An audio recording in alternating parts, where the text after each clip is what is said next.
Welcome, everybody, to the Teach Different podcast. We're in the middle of African American History Month, and we've got what I guess it's our third or fourth quote this month on Reverend Jesse Jackson. That's going to be our quote. And of course, we're interested in a vibrant, exciting, authentic conversation.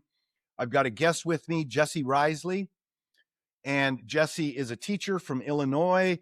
I met Jesse back about this time last year because he participated in Teach Different's first inaugural cohort for our certificate program. So Jesse was one of the first 10 teachers to really kind of go through our 6 to 8 week program where we did some conversation cycles in the classroom, tried out some quotes, got a chance to just kind of see how the kids reacted to it.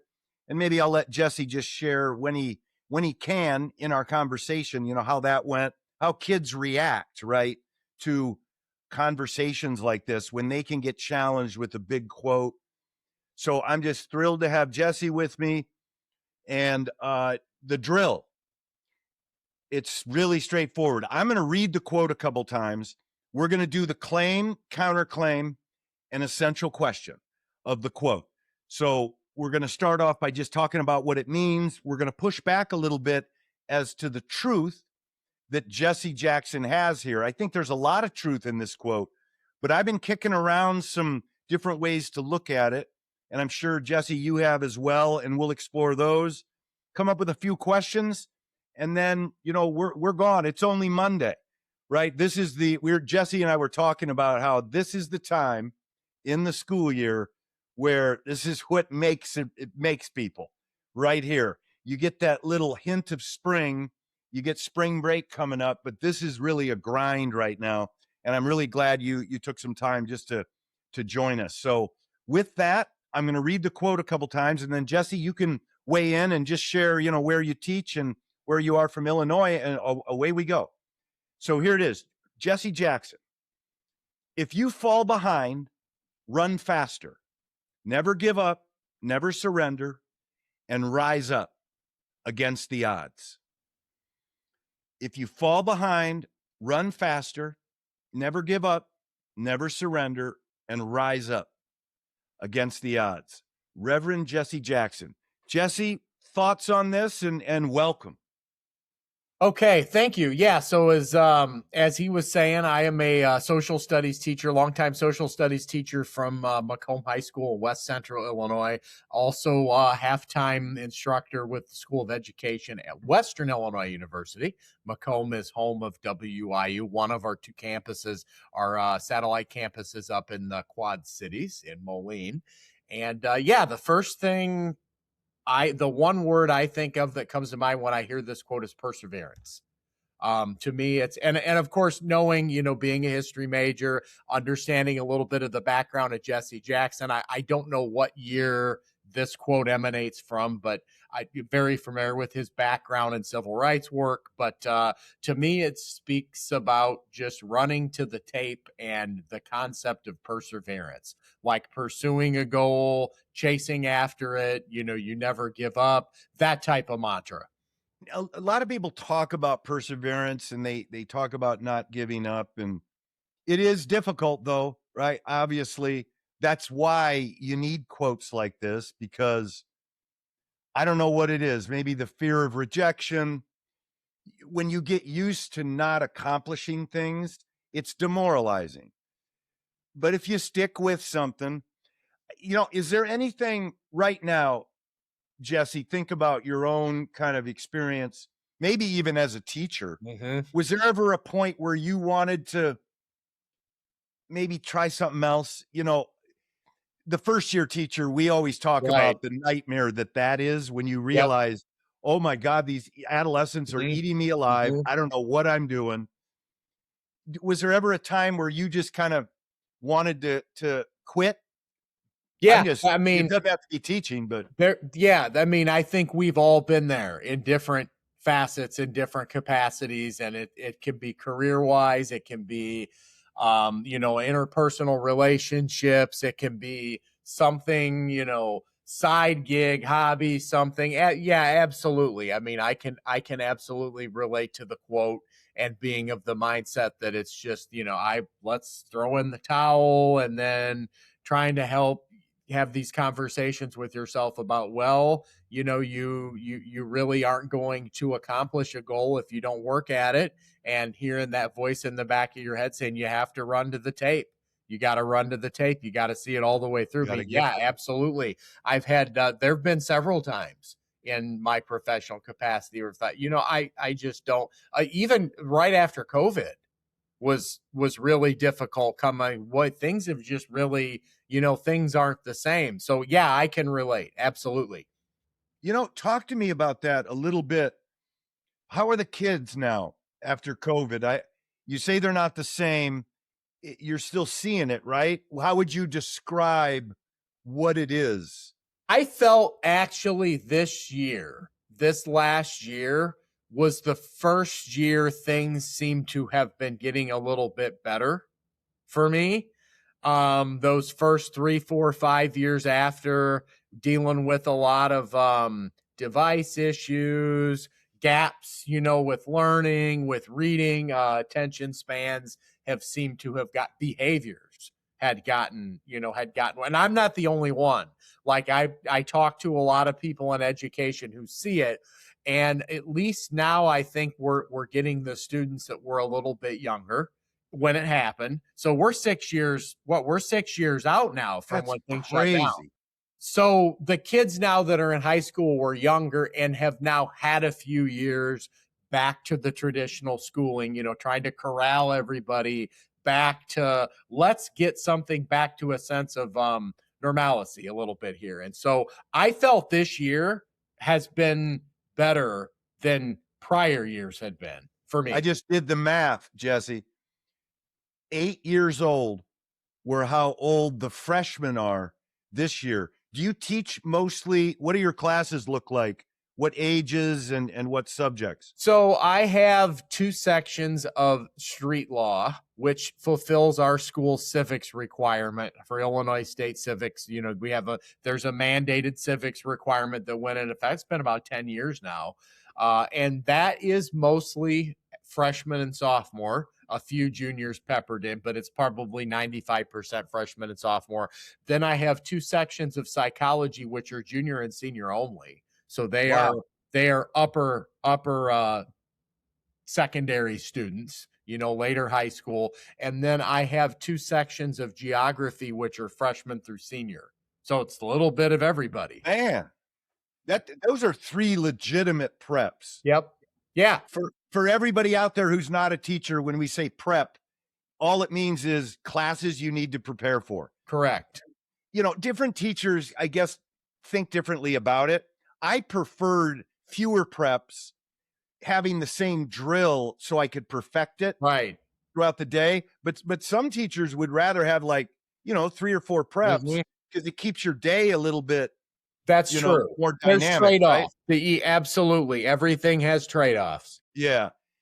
So, okay. So you're seeing a little bit of, and when you look at students who are, what's the word? Lethargic, apathetic. They get discouraged easily, and they don't seem to have this grit, that Jackson's talking about. I use the word grit. I like perseverance, but it's the same. What's your medicine, Jesse? I don't even know if there is one, but. Well, the candid response, of course, is that no individual instructor will always get every kid over every hump. And that's just part of, that's part of teaching. But here again, my mantra's always been, while I may not get everybody to where I want them to be, and my first few years it was kind of trying to save the world, and had trouble kind of accepting that as a reality, like coming to you won't get every student to where they need to be. Every kid's not always going to get a passing grade. But with that having been said, if you continue to encourage, you continue to coach, you continue to be that person who's there, who's supportive, who's caring, who's just doing everything they can to help this person get to where they need to be, you will have plenty of success stories.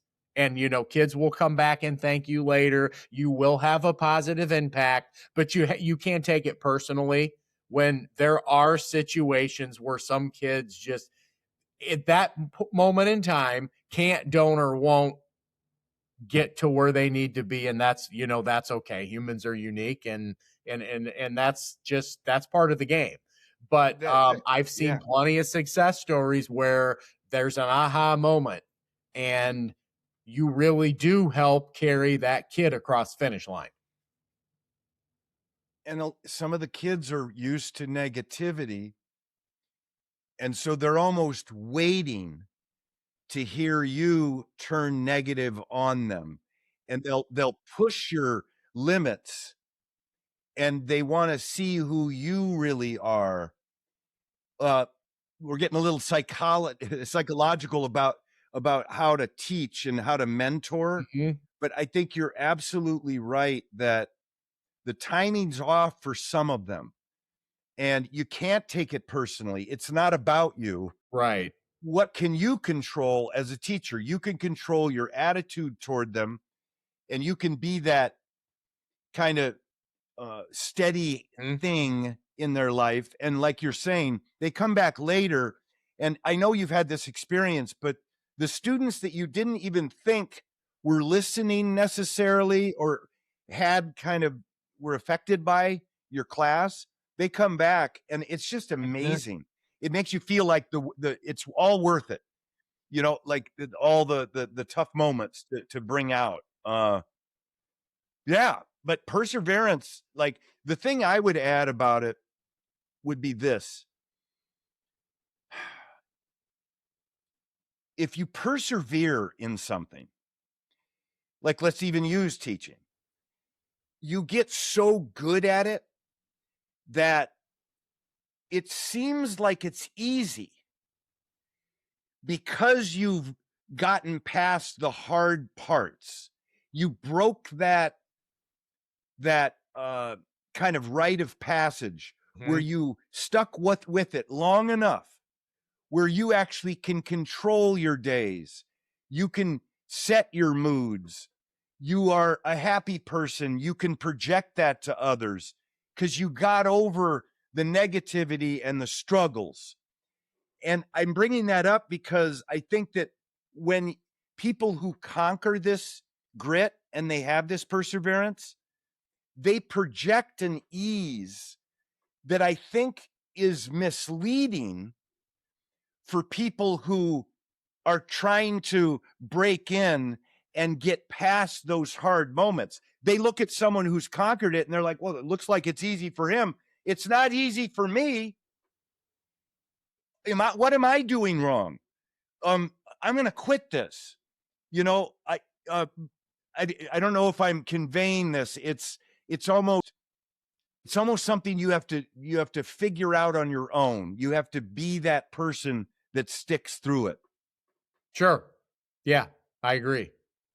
But there's no advice to give. Like you're saying, you wait for certain timing for certain kids to figure it out on their own. Let's push against it. Let's get into a counterclaim. I don't know if there's something kind of popping up. I'll read the quote again, and then maybe give me another way to look at this, and we'll discuss. If you fall behind, run faster, never give up, never surrender, and rise up against the odds. So the first thing that popped out to me, and I'm thinking about a counterclaim, is that nothing in life is always certain or true 100% of the time.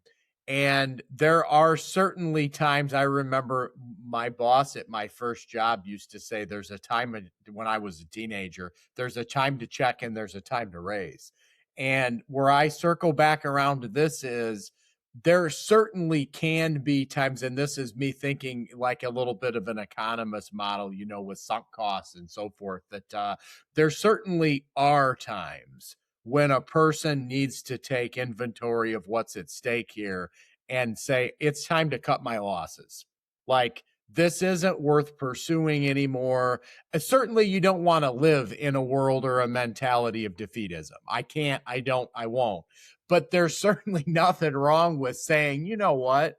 This goal isn't, or whatever it is that I'm pursuing here, isn't worth what I'm going through to get there. I don't have to do this. I don't need it, what have you. And it's okay to just be like, I'm done. Like, I'm checking out on this one. Well said. I was 5 feet freshman year in high school.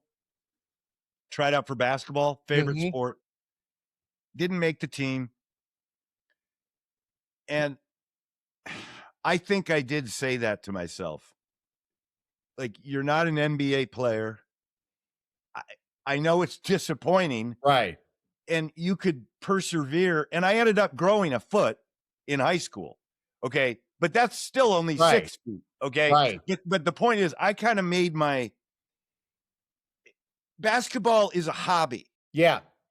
And it was a defeatism. Let's just call it what it is. It was, you got cut. You're not there. And you got to reset yourself. You know, and I could have persevered. What I could have never gave up. I could have never surrendered. I could rise up against the odds. There are NBA players under 6 feet that debate it, right? But I didn't, and I ended up doing, my thing. I don't regret that. I'm already thinking of an essential question.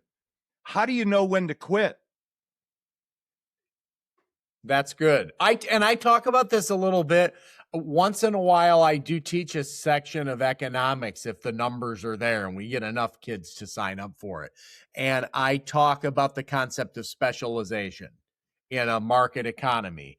And we have a very spirited discussion about, is it really true anybody can do anything they want? Well, maybe theoretically, anybody could get into that position, but it doesn't mean everybody's going to be efficient and successful at every single career option that's out there. No, I mean, certainly practice makes perfect. You can try. I could quit what I'm doing and I go to medical school, but it doesn't mean I'm going to make the best doctor, or I don't know how it would go. I could burn myself out 80 hours a week and still, who knows? I feel like I'm suited to what I do, but I'm not going to sit here and pretend I could walk in and do absolutely any career.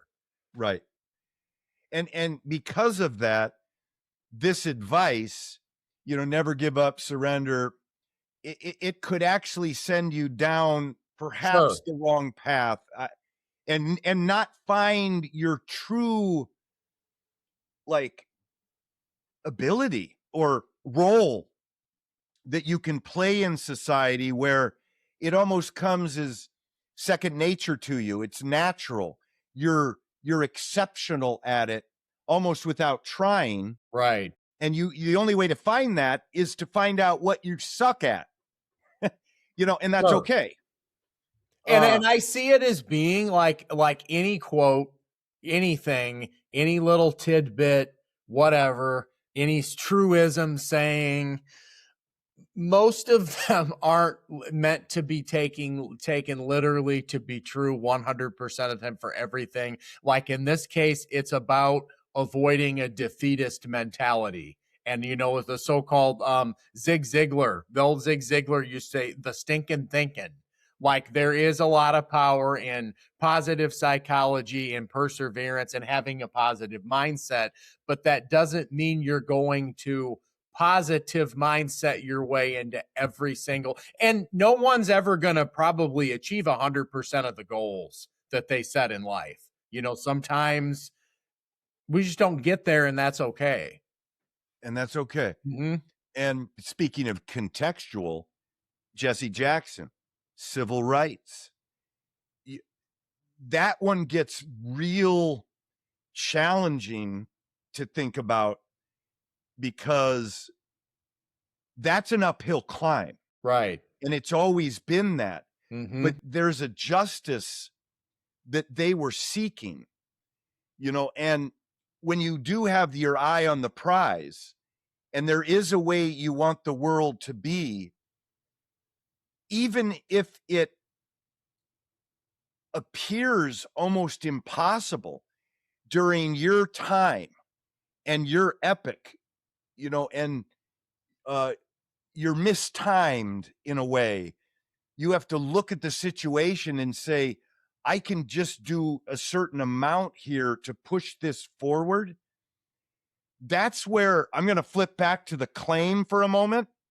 If it's worth it, because it wasn't worth it for me to become an NBA basketball player. That's just frivolous. But if there were something that I believed in, I think maybe giving up would be the wrong thing to do, even if I didn't achieve exactly what I could have. And I'm thinking of Martin Luther King now, Jr., where he always talked about how he wanted to be a professor. He loved ideas, and he could go to and go to college and just have students and be in an ideas land all the time. This is what he loved, and he was brilliant. But he was brought to this fight that had so many obstacles in the way. So anyway, I don't know if I came back to the claim or not, but it almost, maybe an essential question would be, what's worth it? Yeah. And when in how, when, or where do you know when to maybe cut your losses versus keep fighting for something? Yeah. When's it worth it to keep fighting no matter what happens? Yeah. That's well,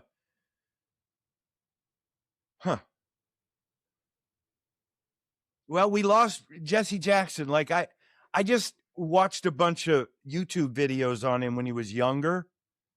Man, that guy, he was just brilliant. He just had that insight, he had the passion, and he was just part of such a tumultuous time, and a time that really pushed our society forward and got us closer to something. I know some people might think we're going back in a way right now, but I'm going to keep it optimistic and say you can't go back. Right. Really, it's just about when it's going to be revealed, and yeah. Anything else any more thoughts? This was productive. This was good. It's perseverance is important. These kids need it. Everybody needs it. Yeah, agreed. You got a Maslow before you can bloom. There you go. And that didn't ring is true to me when I was younger and getting into, you all of these little cliches and so forth. But it obviously, the longer I've taught, the more especially with all the baggage some of the kids are bringing with them into school, that has become a lot more real and evident to me, maybe the last 5 or 10 years of my career, than it was, early on. I think I know why. You've learned the craft of teaching, and you have more awareness and energy to see the more human. Do you know what I'm saying, Jesse? We start teaching. It's like, what's my curriculum? What do I have to do? What's my lesson plan? Oh, there are human beings in the room. Well, Yeah. okay. Yep. But you're becoming more, I would say, a better teacher. Do this as we end up here, Jesse. The method, that we're using here, the quotes, the claim, counterclaim. You've had experiences sharing this with kids in class. Some of them are not used to thinking in deep ways, about things. But I always remember some of your reactions when we first caught with you in the spring about how there's certain kids that just they surprise you when they get into conversations like this. Can you just share? it doesn't have to be a specific kid, but just what this type of I don't know, education brings out in some of these kids when you can really challenge them with these quotes. Well, I think it gets more at like a humanist philosophy insofar as, and hearkening back to like Maslow, that you are having conversations about meaningful, so quotes that connect to truisms and things that happen in life that are meant to give people, deeper thought, both personally, but I also think that a lot of them tend to connect to civic themes or like how I fit in, because we live in a world, but we're not isolated for the most part. I mean, sure, there's always a kid that'll bring up somebody like Ted Kaczynski or somebody like that. But I mean, we're social beings. And actually, some of our quotes deal directly with that. There's That's such right. a wide variety of quotes. And so, especially for me as like a social studies teacher, will like, kind of who am I, but then how do I fit into something bigger? How do I fit into a bigger picture? Because a lot of these deal with human relationships and being social, living in like a society, being part of a country, and how do my actions impact other people? And how do other people sometimes impact me? And so I think they get a lot of conversations going that get I've seen a lot of kids make connections to interpersonal things. Like I had somebody bring up, this reminded me of, I got in a fight with my mom about picking out a prom dress. But it all goes back to like social, like human interaction and how I can see this playing out in my own, or how this could have gone different. So a lot of conversation, and also from a teaching standpoint, cross curricular, because kids will bring up like, oh, we were talking about something with like we were reading Animal Farm, or Hemingway or something like that, or an art project we were doing. It's just interesting to sometimes see the kids bring in like interdisciplinary comments, like so connecting it, but really going back to that like social interaction component. I know exactly what you mean. Your relation to others. Mhm. And, we kind of take it for granted. We're thinking, okay, it's a school. You're in there with other people. You're obviously social, but it's more of a processing of it and a relationship. And as these kids are developing, so they're getting their independence and they're figuring out who they are in relation to others. It's just beginning this awareness, and the more you can think about it and talk about it and realize there are people like you who share some of your experiences, and also people that are coming from completely left field, but they're rational. You get that sense of, Right. okay, it's not just me, this is the world. If I can have a conversation, Mm. and you have my voice and listen to others do it. I mean, this is so rudimentary, but our society right now is struggling with this type of interaction. Mhm. And, again, it's the next generation, right? If we can just make sure that the new generation can process this type of stuff and demands these types of experiences, we're going to be fine. The adult role models are a little bit lacking now in some key areas, Mhm. but hey, that's not the end of the world, because we're just gonna have to pick ourselves up and rely on the youth. Right. And I believe in them. They've got the ideas. So yeah, I appreciate that perspective, and thank you so much for Mhm. coming on, Yep. Jesse. This is how we roll here. One quote after another, and I look forward to working with you, because you're one of our shadows. A shadow, by the way, to everybody out there, is a kind of a mentor.